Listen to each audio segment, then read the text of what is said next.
መሲ ምን ሆነሻል? ይሄንን የመሰለ ደስታ ዜና ነው እንደዚህ ምን ነግሪ? እና አርችት ይታኮስልህ ቢቻልማ መድፍ 12 ጊዜ ቢተኮስ ራሱ አሪፍ ነው። ቆይ ምን አይነት ሰው ነህ? ትንሽ እንኳን ደንገጥ አትልም? የሚያስደነግጥ ነገር እኮ አይደለም የሚነገርሽኝ። ኤላ ሰብለ ተጨንቃለች እኮ ነው እያልኩ ያለሁት። አሁን እኔ ምን እየተሰማኝ እንዳለ ታውቂያለሽ? ስላንተ ስሜት ለማወቅ ብዙም አልጓጓም። እሺ ባትጓጉም ልንገርሽ። ሰብለን ከማትፈልገው ህይወት እንደወጣትና ከማትፈልገው ሰው ጋር የታሰረችበትን የፍቅር ሰንሰለት እንደበጠስኩላት ነው ይሰማኛለሁ። እሺ እኛ ቼኩቬራ የሚደብር ስም አይደለም የነገርሽኝ፣ እንደውም የታጋይ ስም ነው። እኔ ደግሞ ትግል ወዳለሁ። አለሜት ነች። ለስላሳ መርዶ ነው ወይስ የምስራች ነው ይዘሽ የመጣሽው? የምታብራራልኝ ብዙ ነገር አለ። እሱን ከሷ ጋር ጨርሳለሁ። እና ለምንድን ነው ሰብለ ልታገኘኝ አልመጣችሁ? አሁን እኮ ነጻ ሰው ነች። አንተ ግን ያመሃል እንዴ? ቆይ ምን አይነት ደነስ ሰው ነህ? ትሰማኛለህ ኤልያስ? ከዚህ በኋላ ሰብለ እንዳትበጠብጣት ተዋት በቃ። እንዴ እኔ በተዋትም እኮ እሷ አትሆኝም። ስለዚህ እንደው ለሌላው ነገር እሷ መቶ አስፈላጊ ነው ብዬ አላስብም። እና ደግሞ ልቧ እኔ ጋ ነው። ኦቨር የሆነ በራስ መተማመን ይታይብሃል። በልኩ ብታረገው ጥሩ ነው። ለማንኛውም ስለ ምክርሽ አመሰግናለሁ። ሌላው ነገር ደግሞ ጆኒ አንተና ሰብለን አላያችሁ። ስላላወቀ ነው ምንም እንዳልተፈጠረ ሲሆን የነበረው። እንዴት አወቅሽ? ሰብለ ሲጨንቃት ነገረችው። እሱም ምንም እንደማያውቅ ነገራት። በቃ የጥላቸው መንስኤ ይሄ ነው። እርግጠኛ ነሽ? እና ምን ልልህ ነው፣ ጆኒ ትኩስ ንዴት ላይ ነው። እንደለመደው እጅህን እንዳይሰብረው ተጠንቀቅ። እጅ በመስበር ብቻ ከፈታህ ማለት ነው። እንዴት ሊሆን ይችላል? አለም በፍጹም አትወሽኝ። እንቆቅልሹን አንተ ፍታው። ይሄኛ ቼኩቬራ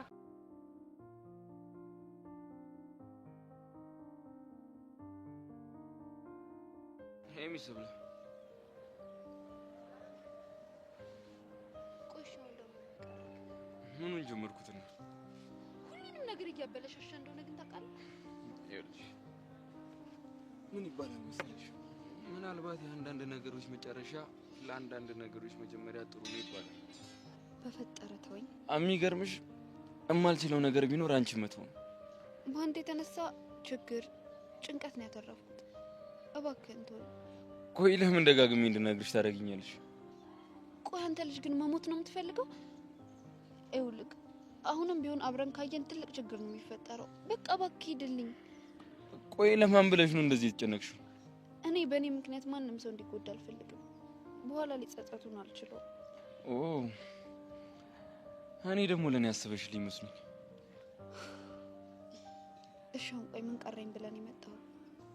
እኔማ መጨነቅና ማዘንሽን ስለሰማሁ ነበር አመጣጤ። እና ደስ አለ? አሁን ፍላጎት ተሳካለ? ሚሰብለ የኔ ፍላጎት እኮ ደስተኛ እንድትሆኚ ነው። ውሸታም ነክ። ቆይ ካንቺ ጭንቀት እኔ ምን አተርፋለሁ? እንጃልክ። እሱን የምታውቀው አንተ ነክ። ሰብለ ይሄ ጭንቀት ነገሮችን በስነ ስርዓት እንዳታገናዘብ እያደረገሽ ነው። በመጀመሪያ እንዳገኘህ ካስገደድከኝ፣ ከዛ ተው ጆኒ አይናል ስለህ ደግሞ አልሰማም አልከኝ።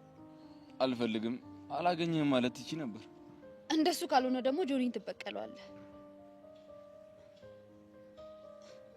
አሁን ገባኝ። ሁለተኛ የመበቀያ ዘዴ ይሄ ነበር አይደለ? ምንድነው የምታወሪው? እኔና ጆኒን ለያይተህ በእኔ ልትበቀለው? እኔ ይሄንን በጭራሽ አላሰብኩትም ነበር። አትዋሸኝ፣ ይበቃል። ስማኝ፣ ከዚህ በኋላ አጠገቤ እንድትደርስ አልፈልግም። ቆይ ሚሰብለ ለምን አትረጋጊም? በዚህ ሁኔታ እኮ ተነጋግረን መግባባት አንችልም። ካንተ ጋር መግባባት አልፈልግም። ችግር ብቻ ነው ይዘብኝ የምትመጣው። ባንተ ምክንያት ፍቅረኛዬን አጣሁ። ባንተ ምክንያት ሰላሜን፣ ህይወቴን አጣሁኝ። በቃ ተወኝ። ሰብሊ ስሜን አትጥራው። ከዚህ በኋላ ልታገኘኝ እንዳትሞክር። ተወኝ።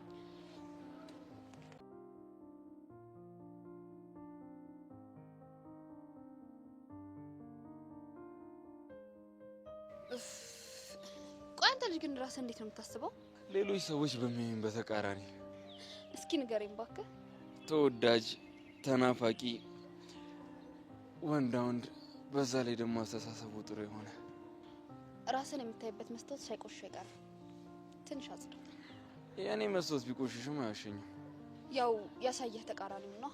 ምን ነው አልናፍቅሽም? አንተ ምን ይናፍቀኛል? አላውቅም። እሱን አንቺ ንገሪኝ። ለምንድን ነው እየተደበቅሽ የምትይኝ? እና ደግሞ የረገጥኩትንም እየረገሽ ደግሞ ለምን ትከታተኛለሽ? ተሳስተሃል። ለራስህ የሰጠው የተሳሳተ ግምት እንድትቃዥ እያደረገህ ነው። ድንገት ጥፍት ብል ምታብጂ ነው ይመስልኝ። ደግሞ አላምን ብለሽ ነው እንጂ ወደሽኛል። በሚገርም ሁኔታ ታይፕ አይደለም። በእንዳንተ አይነቱ እንዳልሳበ። እሺ ታይፕሽ ምን አይነት ወንድ ነው? ግልጽ እኮ ነው። ልክ እንደ ጆኒ አይነት። እሱ ጋር የጎደለ እኔ ጋር ያለ ነገር አለ። ለዛ ነው አይንሽን ይጣልሽብኝ። ያው እንደዛ ማሰቡ አንተን ካስደሰተ እኔ ምን አገባኝ? ለእኔ ደስታ ትጨነቂያለሽ ማለት ነው? ማ እኔ? አዎ አንቺ። አንተ ግን ምን አይነቱ ደረቅ ነህ? ለማንኛውም ከናፈኩሽ እኔ ተይማለሁ። እሺ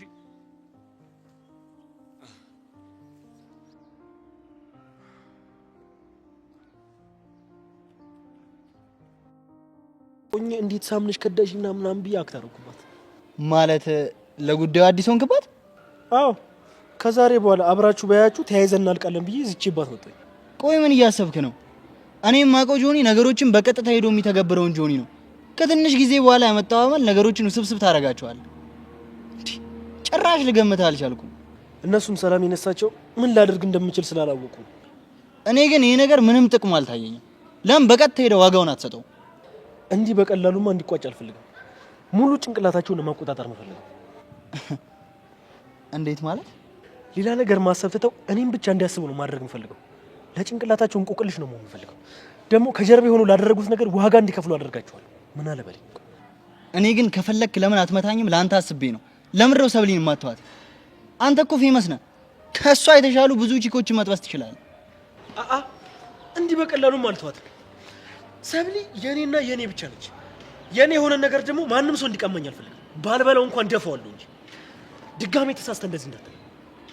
ድጋሜ ስማ፣ እንደፈለክ መሆን ትችላለህ። እሺ እኔ ግን የፈለገ ነገር ቢመጣ ካንተ ጎን ነው የምቆመው። ቆይ ልጅ ምን ይሻለዋል?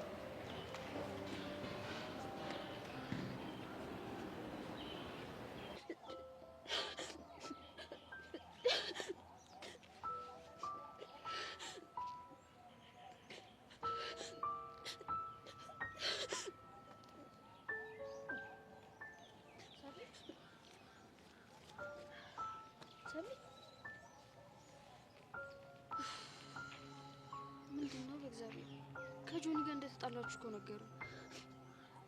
አው ተጣጣ። በስተመጨረሻም እንደማያውቅ ነገረሽ? ምንም የሚያውቀው ነገር አልነበረም። እንዴት ማለት? አላውቅም። ብቻ ግን እንክብካቤ ሲበዛብኝ እያስመሰለ ስለመሰለኝ ማስመሰሉ እንዲያቆም ነገርኩት። እሺ ከዛስ? ኬላ ጋር እንዳየኝ ስለማቅ ዝምታውን እንዲያቆም ስነግረው ግራ ተጋብቶ እንደ አዲስ ይጠይቀኝ ጀመረ። እና የሚያውቅ መስሎሽ ዘረገፍሽው? አው ተናዘዙ። እና አለም ታዲያ ኤላን ዋሽቷልሽ ማለት ነው? አላውቅም። ማንን ማመን እንዳለብኝ ግራ ገብቶኛል። እና ሌላ ነገርሽው? አረ በፍጹም ጆኒ ያስጠንቅቆኛል። ምን ብሎ ነው ያስጠነቀቀሽ?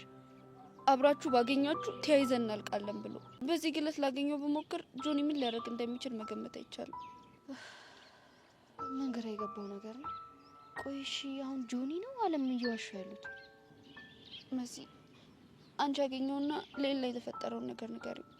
እሺ እነግረዋለሁ። አንቺ ግን ተረጋጊ እሺ። ከዚህ በላይ በቃ ምንም አይፈጠርም። ምናልባት ለበጎ ይሆናል። ምን ነው ለበጎ? ነገሮች መደበላለቃቸው ነው። ያው ካልደፈረሰ አይጠራም ይባል የለ።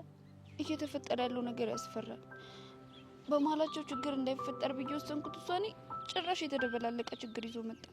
አታስቢ፣ ምናልባት ለመልካም ይሆናል። በዛውም ደግሞ የልብሽን ሰው ሊያስገኝልሽ ይችላል። ማን የልብ ሰው? እሱን አንቺ ድረሽ። ናይስ ፍቅር ግራ እያጋባሽኝ።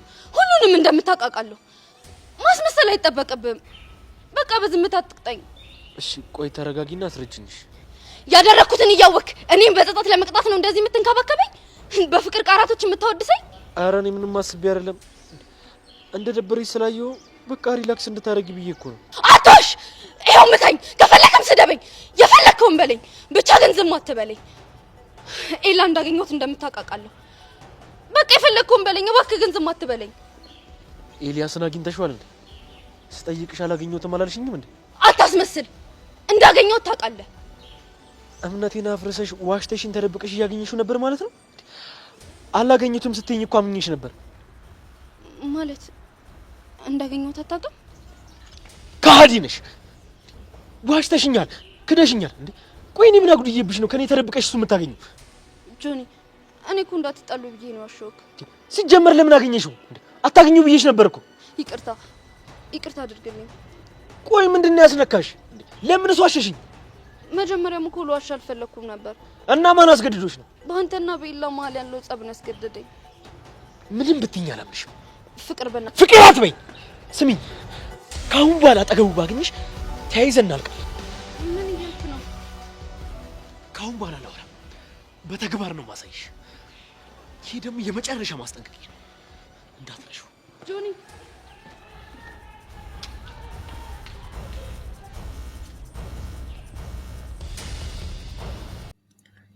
ሰላም ሰላም፣ ወደ ቻናሌ ቤተሰቦች እንዴት ናችሁልኝ? እንኳን ወደ ቻናሌ በሰላም መጣችሁ።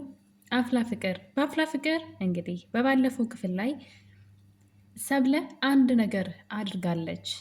የጆኒ ዝምታ ግራ ያጋባት ሰብለ፣ እንክብካቤውና የሚናገራቸው አሽሙሮች ግራ ያጋባት። እንግዲህ ሰብለ ኤላ ላይ ስትጮህበት አይተን ነበር በመጨረሻ ሰዓት። ይህ የሚሆነው እንግዲህ ለጋብዝሽ ብሎ ወስዶ አንቺ በጣም ታማኝና ለፍቅርሽ ሟች የሆንሽ ሴት ነሽ፣ አንቺን በመምረጥ እድለኛ ነኝ፣ አንቺ እኔ በመሆንሽ እና የምነግርሽን ስለምትሰሚኝ በጣም ደስተኛ ነኝ እያለ እንግዲህ ሰብለን አእምሯን ሲበጠብጣት እያየን ነው። ጆኒ መጫወት የፈለገው ጌም እንግዲህ እነሱን እንዳላወቀ መስሎ አእምሯቸውን መበጥበጥ ነበር። ወይም ደግሞ እሱ ምን እያሰበ ነው ጆኒ በማለት እነሱ ስለ እሱ እንዲያስቡና እንዲጨነቁ ነው የፈለገው። ታዲያ ግን እዚህ ጋር እንግዲህ ድብልቅልቅ ያለ ነገር የተፈጠረው አለም እንደሚታወቀው ኤላን ታፈቅረዋለች። ኤላ ደግሞ እያንዳንዱ የጆኒን እርምጃና የሚያስበውን ነገር ሁሉ እንድትነግረኝ ይፈልጋለሁ ብሏት ነበረ። ታዲያ እንግዲህ ከዛ ቀደም ብሎ ሰብለና ኤላ አንድ ላይ በነበሩ ጊዜ አለም ሄዳ ሰብለን መጥፎ ቃላቶች ተናግራት ነበረ። ኤላም በመካከላቸው ጣልቃ አልገባም፣ ዝም ብሎ ነው ያየው። ታዲያ እንግዲህ ከዚህ በኋላ ነበረ እሷ እዛ ሄደችው። ሲጀመር ጆኒ ነበር የላካት። ጆኒ ካያቸው በኋላ ሄዶ ፊት ለፊት መጋጠሙ ትምህርት ቤት ውስጥ እንደማይችል ስላወቀ፣ በዛ ላይ ደግሞ ካሌብ ስላረጋጋው፣ ነገር ግን ካሌብ አንድ ነገር እናድርግ ብሎ ፎቶ ካነሷቸው በኋላ ወደ አለም ነበር የሄዱት። አለም ሂዳ እንድትለያያቸው ነበር የተደረገው። ታዲያ እንግዲህ አለምም እሷ ጆኒ እንዳላያቸው አድርጋ ማለት ነው፣ ነገር ግን ለጆኒ እንደምትናገር አስመስላ ሰብለን ስታስፈራራት እያየን ነበረ። ጨዋታውም እንደዚህ ነበረ። እኔ እንዳላየዋቸው አስመስለሽ ሰብለ ከዚህ በኋላ ከኤላ አጠገብ እንዳትደርስ ለእኔ እንደምትናገሪ አስፈራሪያት የሚል ጨዋታ ከጆኒ ጋር ጀምራ ነበር። ነገር ግን አለም እንደሚታወቀው ኤላን ስለምትወደው ምንም ነገር አድርጊ ቢላት እሺ ነው የምትለው። ታዲያ እንግዲህ ኤላ የሰዎችን አእምሮ እንዴት አድርጎ መመርመር እንደሚችል ታውቃላችሁ። እንዴት የሰዎችን አእምሮ መቆጣጠር እንደሚችል፣ እንዴት ብሎ መረጃ ማግኘት እንደሚችል ኤላ እንደሚታወቀው የሚፈልገውን ነገር ለማግኘት በየት መንገድ መሄድ እንዳለበት ጠንቅቆ ያውቃል። ታዲያ እንግዲህ ጆኒ አላስችለው ብሎ አንዴ ሰብለን አንዴ ኤላን እየሄደ ተገናኝታችሁ ነበር ወይ አግኝተሽው ነበር ወይ የሚሉ ጥያቄዎችን ሲያበዛ ኤላ ግራ ስለገባው አለምን ለምንድን ነው ለጆኒ ሂደሽ እኔና ሰብለ አንድ ላይ እንደነበር ነው የተናገርሽው ብሎ ሊያውጣጣት ይሞክራል። ታዲያ እንግዲህ አለም በዚህ ሰዓት ትናደድና ሲጀምር እሱ ነው እኮ የነገረኝ፣ አብራችሁ እንደነበራችሁ ጆኒ ራሱን የነገረኝ ብላ እንደውም ሲነግራት በጣም ተናዶ እንደነበረ ትነግረዋለች። ኤላም እንግዲህ የሆነ ነገር አስቦ ነው፣ እኔ ጋር ሲመጣ ደግሞ በጣም ቀዝቅዞ ነበረ፣ እንደውም ተገናኝታችሁ ነበር ወይ ቃልህን እያከበርክ ነው ወይ የሚል ንግግርን ነበር የተናገረኝ በማለት ኤላ ጆኒ ምን እያሰበ ነው ብሎ ግራ ተጋብቶ ነበረ። ከዛን ሰዓት ጀምሮ እንግዲህ ጆኒ እያንዳንዱ ጨዋታውን ቀይሮታል። እንደ በፊቱ ፊት ለፊት መጋጠሙን ትቶ እነሱን አሁን አወቀብን እያሉ በፍርሃት እንዲኖሩ እያደረጋቸው ነበረ። ሰብለና ኤላ በጣም በዚህ ነገር ተጨንቀው ነበር። ለዛም እንግዲህ ከትምህርት ቤቱ ጀርባ ለብቻቸው ተገናኝተው ነበረ። ኤላ ሰብለን ከማግኘቱ በፊት መሲን አግኝቷት ስለነበረ ይህንን ነገር እንድትነግራት ቢነግራትም እሷ ግን ከእነሱ ህይወት ውጣ፣ አንተ ነህ የምትበጠብጣቸው፣ ወይም ደግሞ የምታፈቅራት ከሆነ ንገረኝ ስትለው አላፈቅራትም፣ ግን ባፈቅራት ምን ልትይ ነው አላት። እንግዲህ መሲም ስታፈቅራት አሳውቀኝ፣ ደስታዋን አትንጠቃት ባለችው ሰዓት ሰብለ ከኔ ጋር ስትሆን ደስተኛ ትሆናለች ማለት ነው። ስለዚህ አንቺ ሰብለ ከኔ ጋር እንድትሆን ትፈልጊያለሽ ወይ ብሎ እንግዲህ መሲን ጥያቄ አቅርቦላት ነበረ። በዚህ ቅጽበት እንግዲህ የመሲን ንግግር ስለተረዳ ሰብለን ሊያገኛት ነበረ። ያው ተገጣጥረው ከትምህርት ቤቱ ጀርባ በድጋሚ በድብቅ ይገናኛሉ። እንግዲህ እዛ ጋር ሁለቱም ራሳቸውን መቆጣጠር ስላልቻሉ ፍቅር ሲጫወቱ ነበረ። ሰብለም እንግዲህ እሱ የፍቅር አይነት ነገር ሲያሳያት በደስታ ነበር የተቀበለችው። ስታቅፈውና ከሱ መለየት እንደማትፈልግ አክት ስታደርግ ነበረ። ነገር ግን እንግዲህ ደስታቸው ሳይውል ሳያድር ተበላሽቷል ማለት ነው። የጆኒ ዝምታ አሁንም ሌላ ችግር ይዞ መጥቷል። ከዛ በኋላ እንግዲህ ጆኒ ሰብለን ወደ ሻይ ቤት ልጋብዝሽ ብሎ ወደ ካፌ ይዟ ሲሄድ ማለት ነው ኤላን አግኝተውት ነበረ እና ግብዣ ልጋብዝህ ከኛ ጋር ሻይ ጠጣ እያለ ኤላን ጆኒ ሲጋብዘው አልፈልግም አመሰግናለሁ ሲለው ተው ግብዣዬን አትናቀው፣ የኔ ነገር በቀላሉ አይገኝም እኔ ፈቅጄ ካልሰጠው በማለት ጆኒ እንግዲህ አሽሙር መናገር ይጀምራል። ኤላም እንግዲህ እኔም በቀላሉ የሚገኝ ነገር አያስደስተኝም እያለ ሰብለን በፍቅር አይን እያያት ነበረ ከጆኒ ጋር ሆና። ጆኒና ሰብለና ኤላ እንግዲህ ይተዋወቃሉ። ከዛ በፊት ምን እንዳደረጉ ማለት ነው። ከጆኒ ጋር ከመሆኗ በፊት ከኤላ ጋር ምን እንዳደረገች ጠንቅቃ ታውቃለች። እና እንግዲህ ይሄ ነገር በዚህ እያለ ከካፌ ሲመለሱ ጆኒ የሚያወራው ነገር ሁሉ በጣም ትልቅ እቅድ፣ በጣም እንደሚያምናት እንደሚወዳት እየነገረ ሰብለን ልቧን ይሰቅላት ነበረ።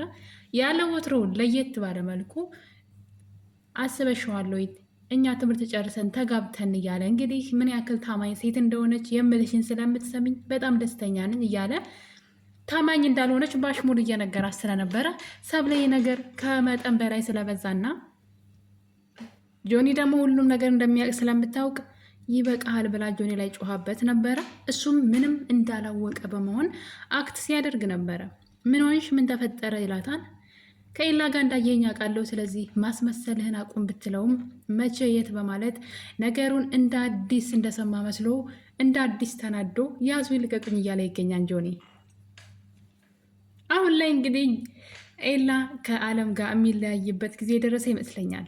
ምናልባት አለም ከኤላ ስትለይ ትጎዳለች፣ ወይም ደግሞ ሰብለን ወይም ኤላ ልትጎዳ ትችላለች። ምክንያቱም በፍቅሯ እሱ በእሷ ላይ ሰብለን ለማግኘት ብሎ ማለት ነው እንግዲህ በአለም እየተጫወተ ስላለ ወይም ደግሞ አለም ላይ ጌም እየተጫወተ ነው ያለው ኤላ ወዷት ሳይሆን ሰብለን በእጁ ለማስገባት እሷን ለማስቀናት እየተጠቀመባት ነው። በዛ ላይ ደግሞ ከጆኒ ወሬዎችን እንድታመጣለትም እየተጠቀመባት ነው ያለው፣ ያው ወዳ ስለቀረበችው ማለት ነው። ታዲያ ግን ይቺ ልጅ በጣም ስለምታፈቅረው በቀላሉ ከሰብለ ጋር ለመሆን ኤላ የሚቸገር ይመስለኝ ነበረ። ነገር ግን አሁን ላይ ለመለያየት በጣም ቀላል ነገር ተገኝተዋል። እሱም እንግዲህ ጆኒ የለኮሰው እሳት ነው። ጆኒ ነገሩን እሱ እንደማያውቅና አዲስ እንደሰማ አድርጎ ሲቀውጠውና ያዙኝ ልቀቁኝ፣ ሰብለንም አንቺ በጣም ባለጌ ከሃዲ ሴት ነች በማለት ምንም እንደማያውቅ ሲጫወት እያየነው ነው። በዚህ የተነሳ ሰብለ ደግሞ በጭንቀት የተነሳ የተናገረችው ነገር የደበቀችው ሚስጥር አውጥታ አሁን ላይ ከጆኒ ጋር ተጣልተዋል ማለት ነው።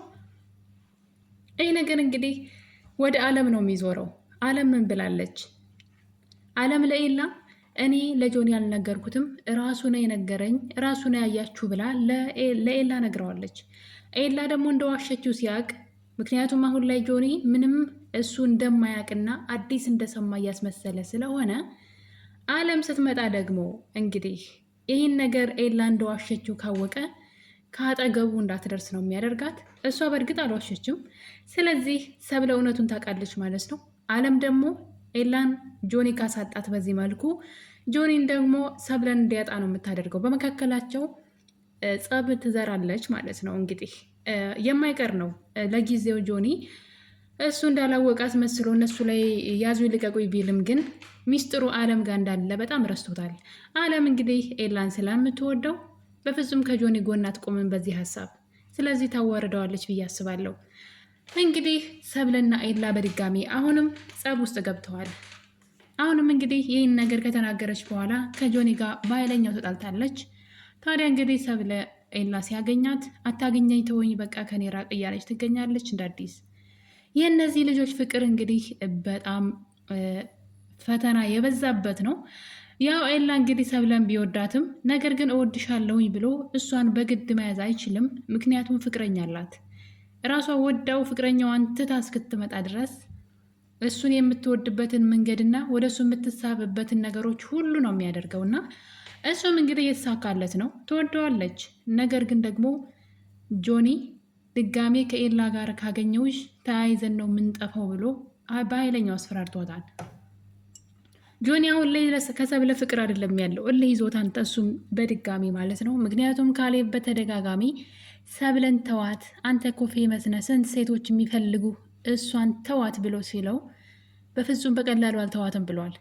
እንደዚህ በቀላሉ አልተውለትም፣ አሳልፌ አልሰጠውም፣ ገና ብዙ ችግር እንዲፈጠር አድርጋለሁ እያለ ነው። ስለዚህ ጆኒ አሁን ላይ ፍቅር ትቷል። ምክንያቱም ሰብለን እንደማታፈቅረው ጠንቅቋቋል ማለት ነው።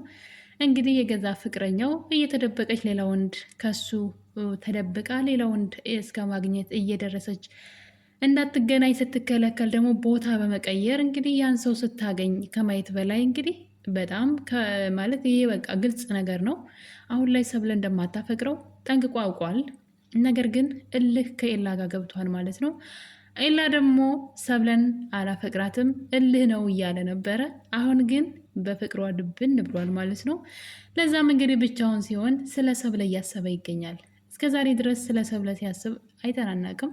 አሁን ግን ስለ እሷ ማሰብ ጀምሯል።